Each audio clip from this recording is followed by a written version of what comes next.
চাপলুসি করেছিল ব্রিটিশের সঙ্গে মিলে, বিশ্বাসঘাতকতা করেছিল। যারা কংগ্রেসের তারা আন্দোলন করেছিলেন, যারা জেলে গেছেন, তাদের বিরুদ্ধে তারা চাপলুসি করেছিল। ব্রিটিশদেরকে বলেছিল যে যারা আন্দোলন করছে দেশের স্বাধীনতা করার জন্য, ওরা ওখানে লুকিয়ে আছে, ওখানে লুকিয়ে আছে। আজকে তারা গলিতে আছে,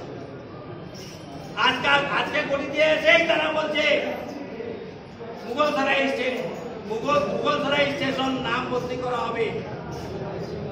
মুঘলসরাই নাম বদলি করা হয়েছে। যারা মুসলিমের নামে, যেটা মুসলিম কত বছর রাজত্ব করেছিল, 200 বছর রাজত্ব করেছিল মুসলিমরা, তারা নাম কামাতে আসেনি। 850 বছর তাদের নামে দিল্লিতে শাহজাহান রোড, আকবর রোড আছে, তাদের নামে সবকিছু করা হয়েছে। কিছু নিয়ে যায়নি দেশ থেকে। আজকে তাদের নামে যেগুলা রোড আছে, রাস্তা আছে, বিভিন্ন জায়গায় আছে, কি করা হচ্ছে। ইউনিভার্সিটি জোরদার বন্ধকার, এমনকি এই নির্লজ্জ সরকার